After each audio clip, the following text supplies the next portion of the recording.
Welcome back to Incremental, the continuous improvement podcast. This is episode 107, our concepts edition. I'm Devin Bedoni of Like and Precision. And I'm Uriel Eisen of Austere Manufacturing. And you have a brain twister of a quote for us today. I do. I am so used to plunging into the unknown that any other surroundings and form of existence strike me as exotic and unsuitable for human beings. From Werner Herzog, courtesy of our friend Avi. You all understand that, right? What are your first thoughts? My first thoughts are just that, I mean, maybe this is a stretch, but that as it relates to lean and manufacturing, that asking people to just do the work super inefficiently and not giving them time to be creative and fix the problems they experience is not suitable for human beings. And so like building that culture of continuous improvement, it really helps people, I think. I mean, from what I've seen, and maybe this starts getting into a level of lean fanaticism that would be better kept under wraps. But it seems like a lot of companies that have a culture of continuous improvement, their employees are sort of like reinvigorated, not just for their job, but just across the board for life. Like, because it really internalizes your locus of control, which is highly predictive of satisfaction and happiness just across the board. Sure. Instead of like, I'm a victim, it's like, all right, which parts suck? How do you want to try to make them a little bit better? That's what comes to mind. Interesting. Yeah. How about for you? I'm still trying to put the pieces together, but well, our next episode's quote is even weirder, so this is a good warm up. My first thought is that it can be sometimes a negative thing. Like kind of what it brought up is when people get so used to like stress and hard work and challenge that they're unable to relax even when those things don't exist, and create it for themselves because it becomes their point of reference. Yeah.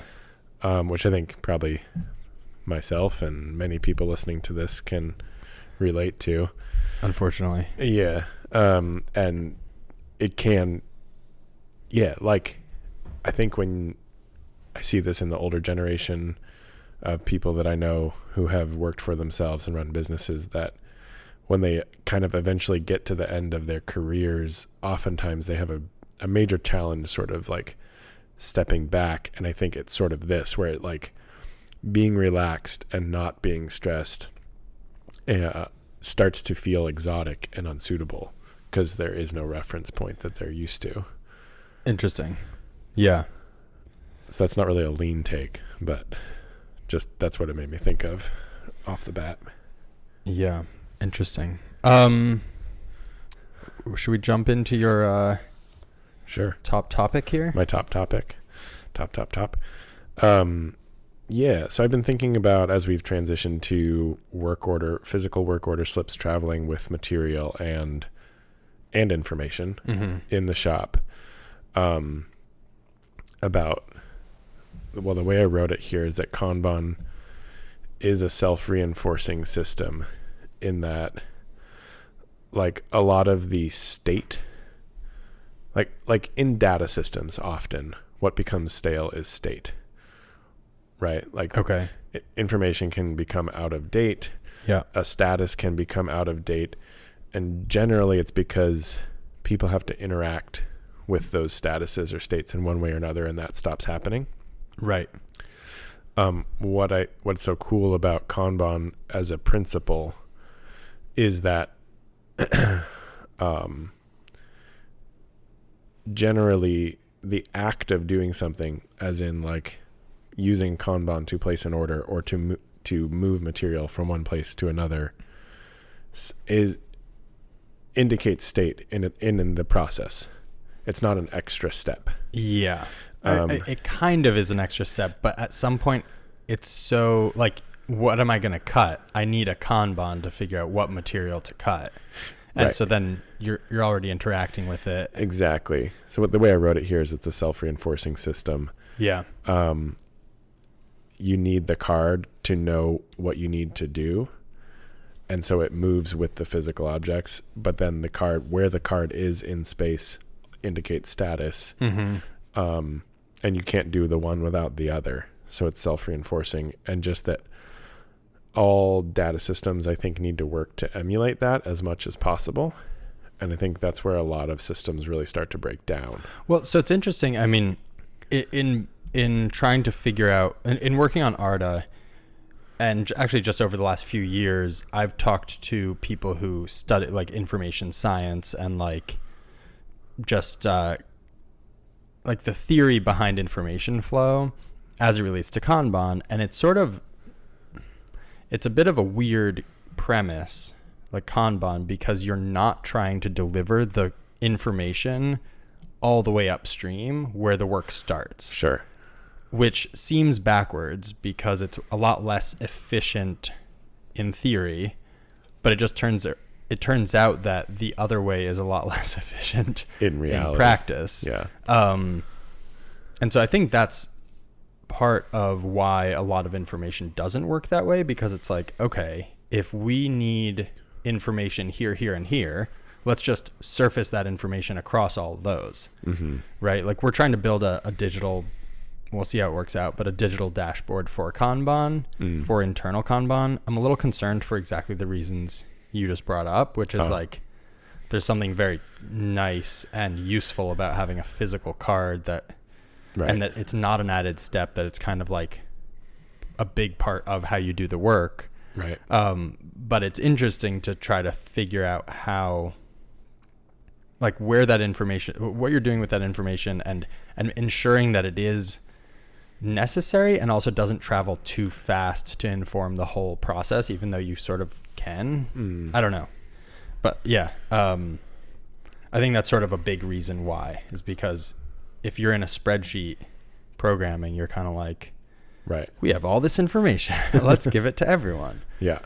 Right. Like the second you get a job that you approve, theoretically, you could order the material, tell the saw to cut material, and, you know, tell the CNCs that they're ready to run, but truthfully they're not. But also, let's say you had a job that was like a year of machining.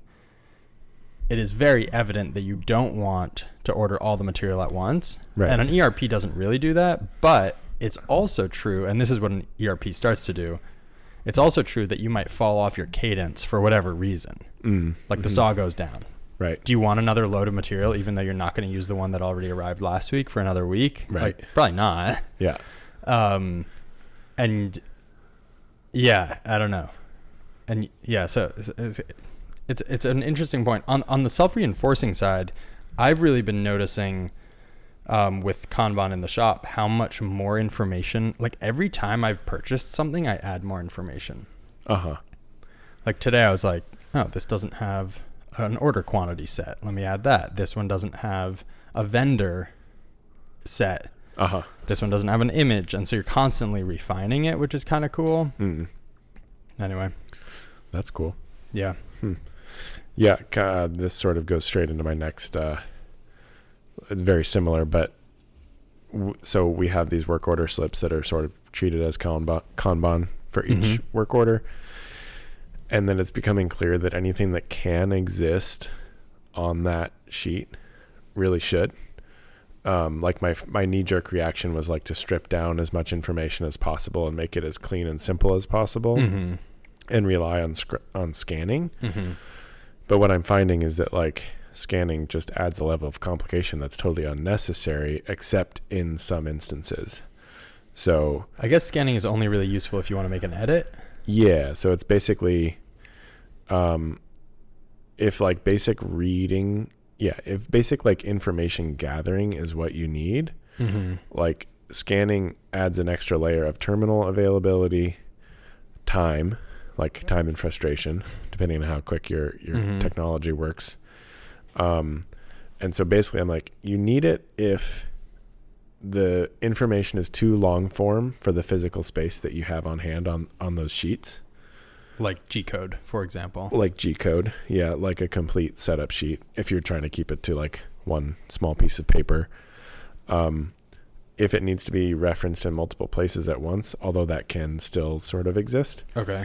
And then the other thing is like if you're trying to collate a lot of different type of information like PDF attachments and G-code and a list and tracking historical data, like that stuff is really important to have online. But I just keep finding myself adding more and more information to the work order slips, which has been just like an interesting note. And where do you find that starts to like bump into kind of like visual complexity, or is it just that like, I guess if it's a standard layout, you kind of build some familiarity with it? Yeah, I think so. I mean, there's probably it'd probably be a sweet spot. Yeah, it's not yet. Yeah, I don't think anyway. Interesting. That's cool. At least in the way I'm personally interacting with them, I have not found that to be the case. I feel like this is only sort of similar, but similar to my QC thing last week where we were doing a lot of scanning, and then it's like, why are we? Yeah. What if we just use the bins? It's very the computer stuff is very tempting. Yeah. Yeah. So great. And then like the cards, we just did a demo today for a company for Arda, and they were like, well, we're worried the cards are going to get lost, which is a valid concern. Like that is a failure mode for sure. Sure. So I was like, well, you can just put the stickers on the shelf, and there are companies that do that. But the downside is now stuff is traveling around the shop with no information about where it's meant to go, what is it, like any of that. And that seems nice, but at some point it's like, are these screws meant to go to our assembly area or to our cabinet shop? Right. Yeah. It's like, I don't know.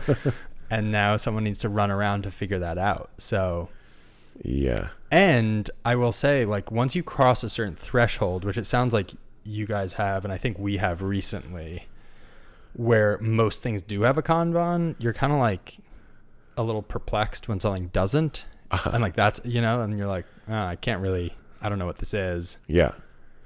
So. Yeah, totally. We finally like pretty much have all of our tools ID'd. Like, yeah. And there was these that is a big, yeah. Big task. There's more work to be done still, but yeah. Suffice it to say that like 2 tool holders were sitting on the bench the other day with no tags and a tool in them, and it was just like, who are you? What is going on over there? That doesn't seem right. Yeah. Which that used to be the norm. Right. It's like, yeah, someone probably knows. Yeah. Maybe. Looks like that thing. Yeah. I'm sure we used it recently. We can figure it out. It's mind-blowing to me. Okay, this is an ongoing, I can't, it's hard for me to describe exactly, but it's something like, I keep having these moments of realizing how useful Kanban is in the shop. And I'm like, how did we do this before? But the funny part about that is I've been spending months of time building a tool to do this. So it's like, you'd think I would be pretty, I don't like not surprised when it is very useful, but it's constantly surprising. So wait, was there a point at which you were doing like pull or modified pull or whatever you want to call it without Kanban? Or did you start with internal Kanban from the beginning?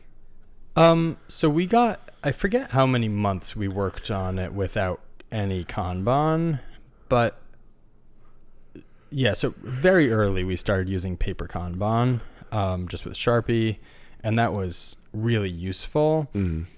We're not like, we haven't been that strict about it, and we're only getting to a point now 3 years in where being strict about it makes any sense. So like, I just painted a batch yesterday, a batch of paint. The Kanban said 32. There were only 24 parts there, and we always paint 24. And I just never noticed that it calls for 32 because it does work. It does the thing where we know we're painting that part next. Everyone on the team knows that we do 24 of these parts, right? And like, that is such a big step up. And I'm not sure that it's a bad thing. I think the only bad thing was pretending that we're at a point where we weren't.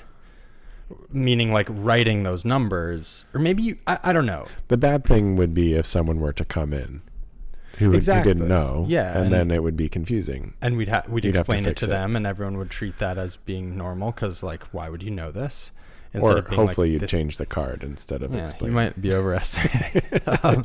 Yes, hopefully. I'm just saying, like, that is such a common occurrence where you explain something to someone without taking a second to realize that it really should not require explaining. We just had, which we'll get to next episode, but we just had a really nice improvement on our sewing station that we've been running for a year and a half. Yeah. Just color coding everything so that the fixture matched the color of the button for selecting the program. So did you actually reprint with like colored filament that matched? We just covered it in e-tape. And then put a piece of e-tape next to the button. Yeah. And it's funny, like that, if I trained someone, no one would know. Like, there's no other way. Some of them had a sort of a label, but the label didn't even match the button. Yeah. And I just feel like there's so much like that across the shops. Anyway. Yeah, so I think like there's no sense in getting ahead of yourself on a lot of these systems, and they do, like, to your point, they do build on themselves, and they are sort of self-reinforcing. Yeah. And I think early on I was very gung-ho in a way that was very like detail, like rather than like let's work on the whole process and the system. It was like, let me get this one tool like really dialed, and this one, and like that's how I got here, so it's fine. But yeah, anyway. Yeah. Interesting. I love this note that you have about the primal instinct. Oh my god. Okay, so yeah, the temptation to batch and the temptation to like buy too much.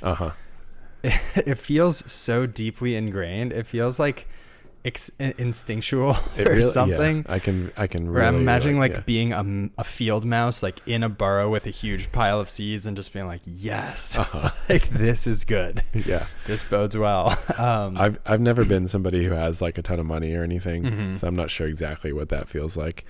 But we used to like raise pigs. And at the end of it, we would do we'd do it as a group with some friends. The end of it, we would like do all the butchering and like make all this sausage. And like, there's this moment where you have like hundreds of pounds of sausage sitting there.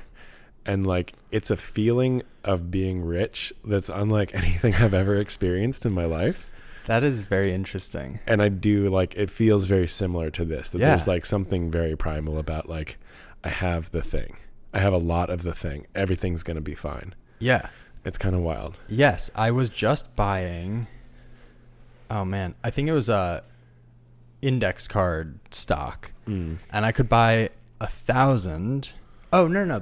Yes, that happened a week ago. Literally this afternoon, I was buying the packaging for the belts. If you buy 6 boxes, which is 300 pieces, it is, I forget how many cents off of each tube. Which it's enough to be like on the edge, right? But we don't, like, we're not packaging a ton of them, and so it doesn't really make sense to buy 6 boxes, but it feels really weird to order like 3 boxes, and then you're like, well, if I just order 3 more, I get the discount. But I'm just imagining how many how many opportunities there are for that to go wrong. One is we're in a tiny shop. Tiny shop, so there's just a cost to having stuff in that it like blocks us, it wastes time because we're tripping over stuff.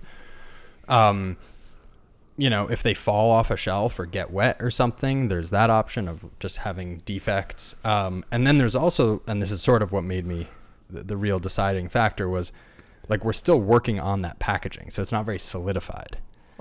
But it's just such a deep instinct to just be like, oh, more is better. Like, let's get a pile of this stuff.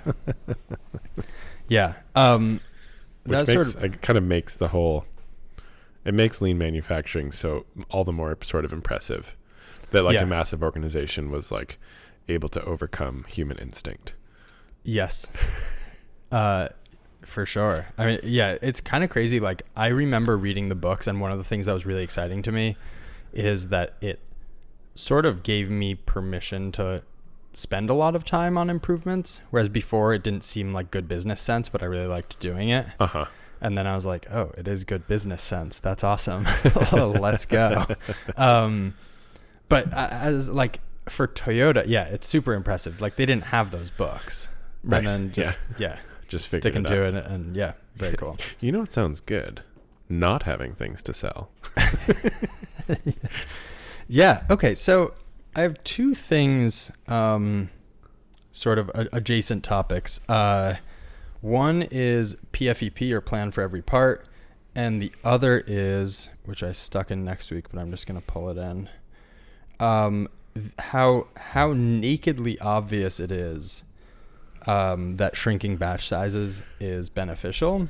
So on the PFEP front, in terms of ordering large boxes of packaging, I'm just noticing more and more that we don't have the plan for every part. Yeah. Do you want to go into detail? Like I sort of understand a little bit, but I'm sure most people have no idea. Yeah. So plan for every part is some acronym someone came up with somewhere. Yeah. But basically it is exactly what it sounds like. So it goes like this. So it's not like plan for every part. It's like there is a plan for every part. Yeah. Yeah. Yeah. What's the other? Like plan for it to arrive, or like, I don't know. You're like, definitely planning for that. Yeah. No, it's like have a plan for every single part. Yeah. So what that looks like is when I place an order, I mean, not me as an austere, let's say I'm an auto manufacturer, and I place an order for like headlight injection molded bodies or something. Great. I'm going to get a bunch of them. Are they going to arrive on a pallet that's stacked 3 feet tall or 4 feet tall? If they're stacked 3 feet tall, I'm going to get more of them, right? So now, do I have enough shelf space to do that? When I cut open a pallet of them, I'm probably not delivering the full pallet to the line at once. I probably want them packed into subdivisions of that, right? Like boxes of 10. Is it boxes of 10 or is it boxes of 12? Now, if it's boxes of 12 and my Kanban calls for 10, am I delivering 12 anyway? When I carry it to the line, is there room for 12? Or do I sort of have to balance it on a stool next to the line? And you can just see like this happens all the time. It is all the time where people are just improvising and it feels good. And you're like, oh, see, I solved this problem. But you're just solving stupid problems. So it's like the furthest expression of the devil is in the details.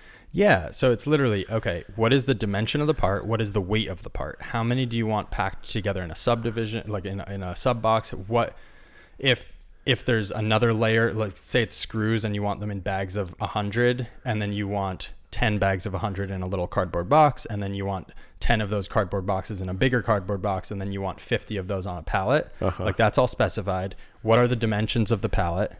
How is it stacked so that it's the right height? And then where is that stored? Where's your vendor? How far away is your vendor? How many days does it take the vendor to deliver?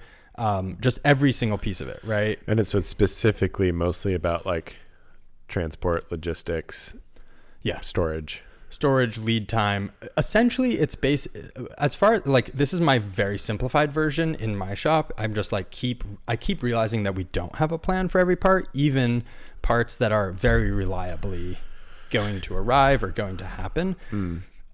So I think it's kind of like, are you going to easily be able to take incoming materials and use them?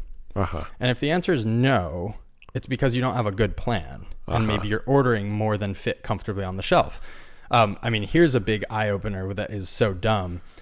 I was realizing that like our webbing, we reorder webbing. Our webbing is stacked horizontally, meaning there's spools of webbing laying down on their side. When you pick up a spool of webbing, if the coils sort of fall off the outside, you have to rewind it. That can happen pretty easily. So we basically lay each one on a piece of cardboard. But now we don't completely deplete that pile before we order more.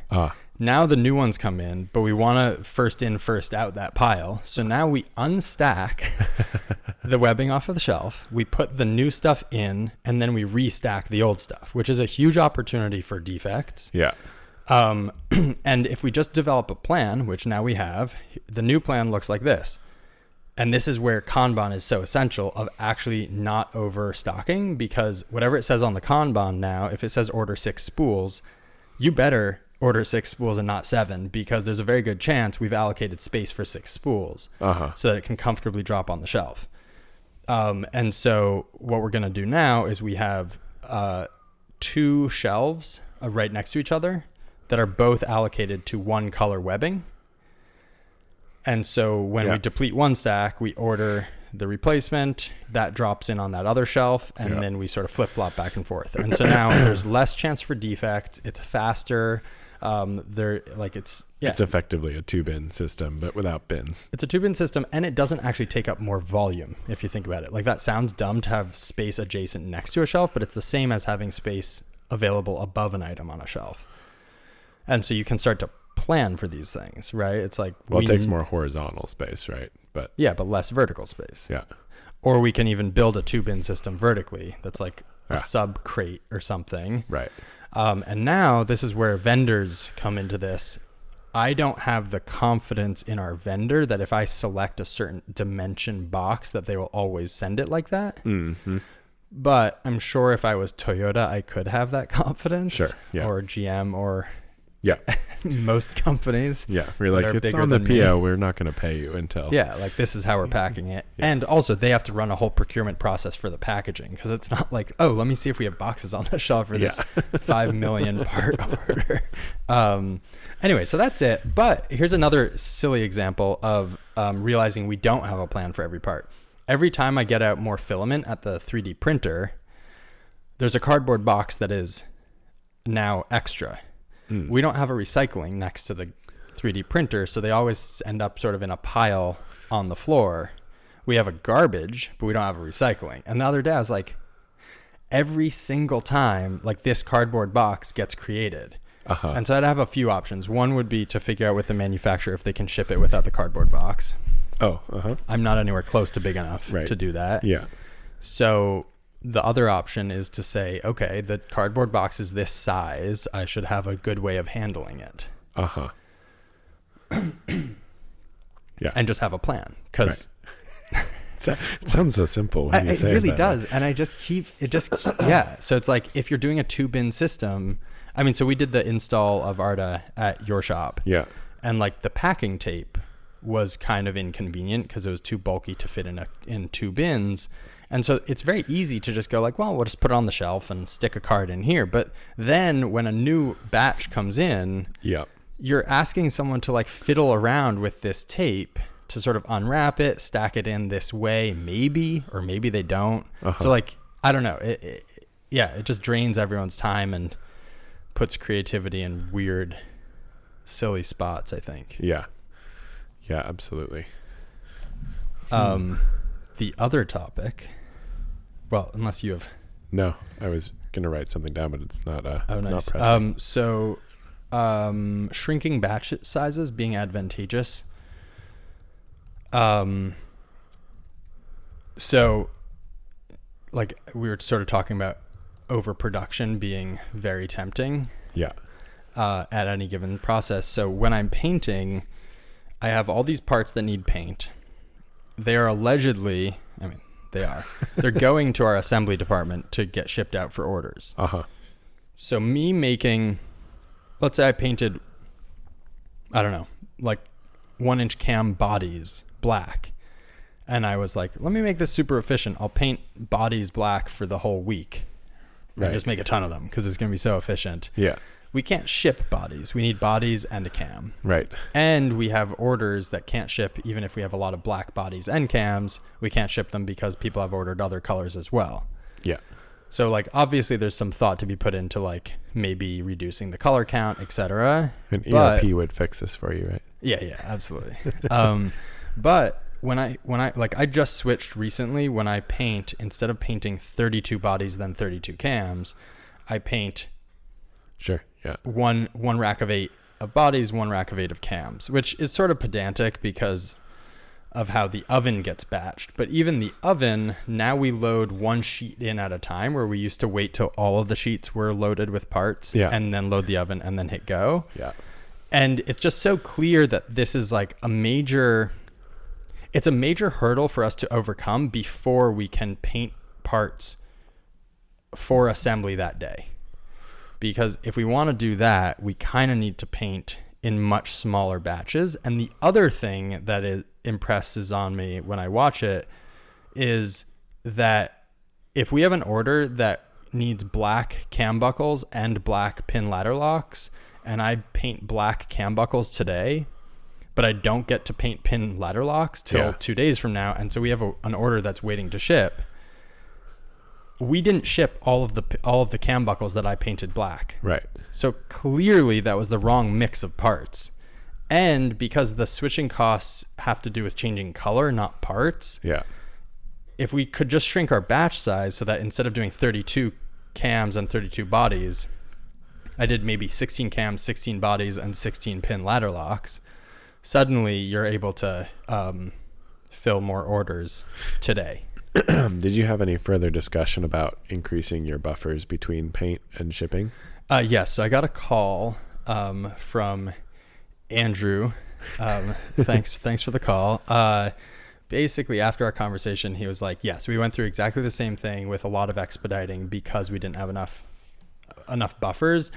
Yeah, we've concluded that we need to significantly increase our buffers across the board.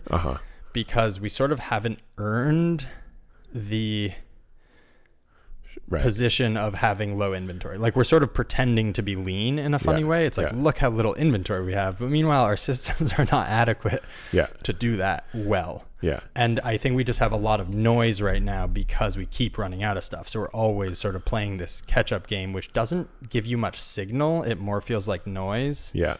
It seems like if you were to have, like, whatever, say you have all parts in batches of 8 in inventory, but you have like 10 batches of 8 in inventory of every part, and so you're still getting the signal every time 8 get used, but there's no requirement for expediting.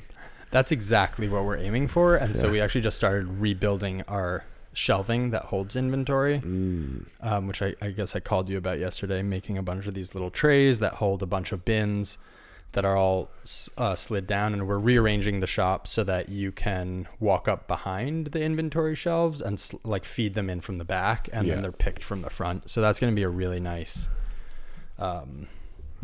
adjustment. That seems improvement. Like it's kind of funny that it took so long to kind of come around to that, but it seems like so like it will obvious. Be so beneficial for you. So good. I'm so excited about it. Yeah.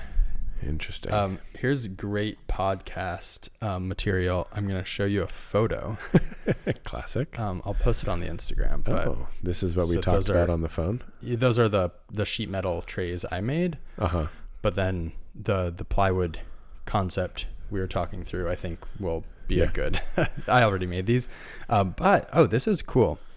We were about to make 30 of these trays, which 30 times whatever activity you're doing takes a few hours. Like pretty much no matter what. Yeah, kind of. And so we were kind of like, all right, let's just bang them out. We have the materials. I went and bought more cutoff wheels so I can make these sheet metal parts. We don't have many sheet metal tools. And then I made 4 yesterday, and then today we were sort of talking about what needs to happen to actually move the whole station over. And then I was kind of like, why don't we just move the tools over right now, pull the bins over that you need to do some assembling, and actually like try it. Like, put the shelves where you think they should be, put 2 above the other so that we sort of simulate the spacing and whatever, and like do work inefficiently where you're carrying bins back and forth from our actual station to populate our sort of prototype station.